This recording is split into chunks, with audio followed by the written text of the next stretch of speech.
cyberpunks and retro nerds? Welcome back to another episode of Neon Trash. Johnny Rocket here is going to kick things off because it's my pick all of a sudden here. And I'm going with a classic feel-good movie. Well, it feels good to me anyway. It's Ghost in the Shell. And maybe this won't make you feel good, but I don't know. This is like comfort anime to me because I grew up watching this with my homeboy Sam, and we watched this a million times, and we loved it because this is just prolific anime. This is one of my most coveted VHS manga release. This is OG from back in the day.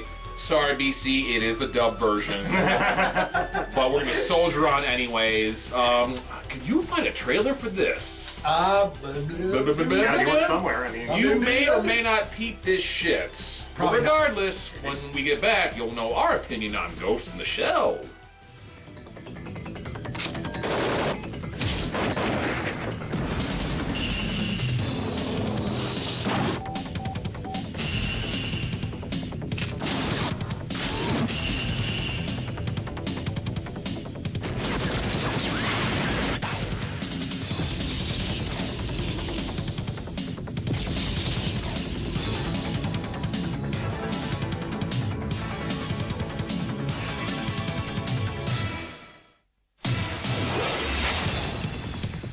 Ghost in the Shell. Simultaneous worldwide release this November. Sweetness. We just got done watching Ghost in the Shell. And I honestly couldn't tell you the last time I watched this. For as many times as Sam and I watched this back in the day, like it feels like it's been that long since I've seen it, honestly. So it was absolutely a treat to revisit. And you know, it did look a little dated here and there, but it was not in like a cringy way. It was like in a nostalgic way for me. Like, you know, like some of that computer animation was like cutting edge at the time. Yeah, now it looks a little dated. Definitely one of my favorite anime films as well. And actually, since I had seen it, I had watched two other films from the director Ishii, the Pat Labor films, which I think are really good as well, especially the second one.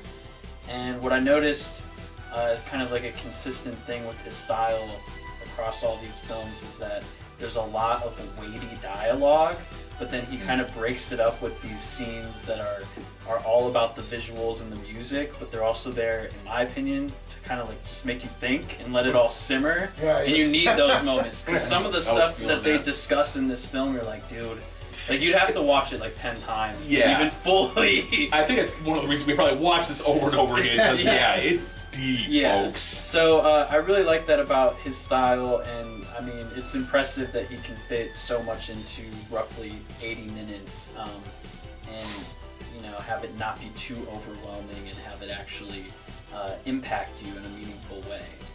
So, I'm not a big fan of sci-fi, and I can usually do a little bit of sci-fi, but this for me was like almost completely sci-fi.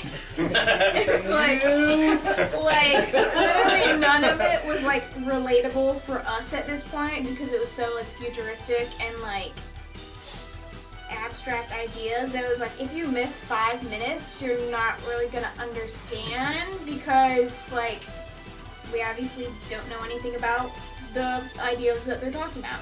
But yeah, I think it's good for what it was, but just because the sci-fi thing for me, it's like, it's hard for me to hold my attention because I'm just like, you really have to pay attention and analyze as you go for it to make sense. Ghost in the Shell, definitely an acquired taste and one of my tastes. I'm with Johnny Rocket over here. I remember when this movie came out, so does Adam. And it was definitely a game changer. I mean, before that, we had a lot of prolific anime, including Akira, one of the finest films of all time.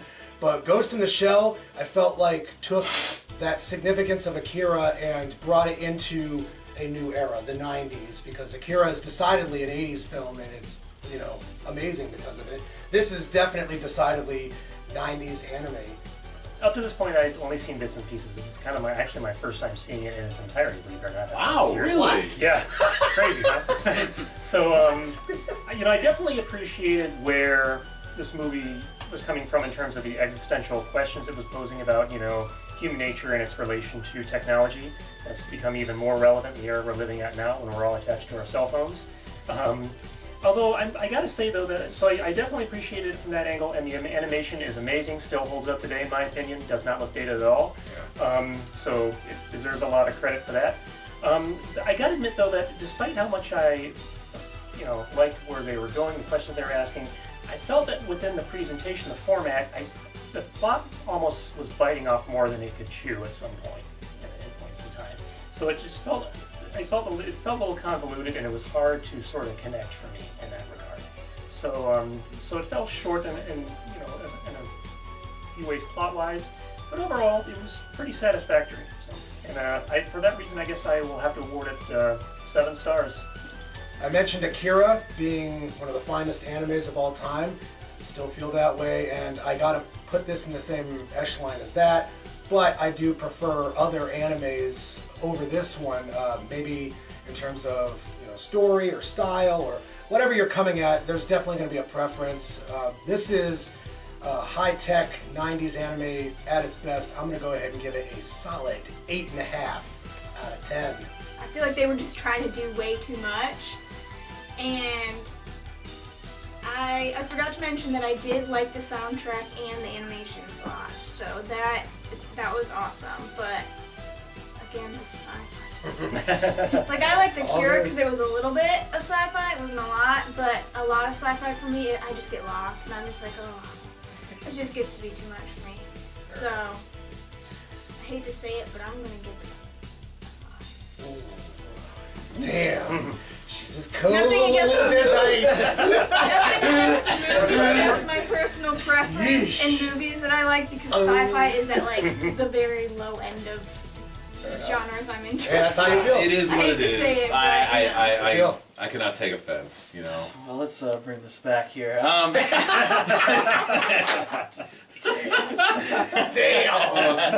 Train back on the track. All right.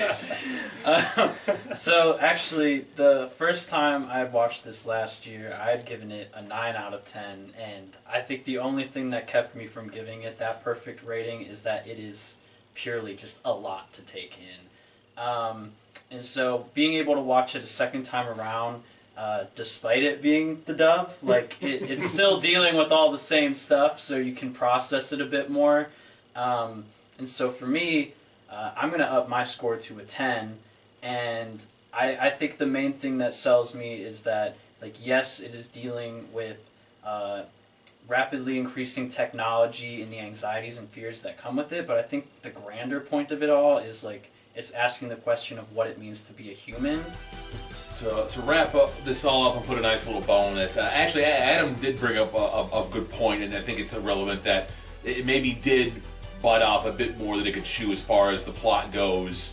And it's funny because with a runtime of 82 minutes, you'd think they could have, like, expounded on things and expanded that a little and given itself a little bit more time to explain some of this a little bit more, but it didn't. But on the other hand, it still felt like it was 2 hours to me. Like, even now, like, I don't know, I would just, because you have those sections where it's just, scenes of everyday life with the soundtrack, and you're just watching and just, like, digesting all the crazy dialogue you just heard. Meditating. And yeah, it gives you those scenes to just meditate and think about. Like, it really, like, pushed that feeling of time out for me. But yeah, this movie needs, like, its own guide, essentially. So I mean, I will see. It might have some flaws here, but I mean, the nostalgia factor for me makes up for that, which will give me a final score of 10 stars as well. I feel like I just kind of dropped a bomb out of nowhere here. Like, I was put on the spot a little bit. Like, hey, you want to go ahead and pick out a movie? I'm like, oh fuck, sure. So like I said, I grabbed one of my most prized possessions to bring over tonight. And I'm glad that Adam could see it all the way through for the first time. Like, I figured if anybody would have seen this more than me, it probably would have been Adam. And he's like, it's the first time I've seen it all the way through. Yeah. Like, Olivia, I'm sorry this really isn't in your wheelhouse, That's but okay. I hey, can it's still appreciate it. right. Yeah, and it's good to watch movies that aren't in your wheelhouse, right? Sure, we do it all the time. Exactly. So, all that being said, hope we've been informative to y'all. Until the next time, Tune in to Neon Trash. Bye.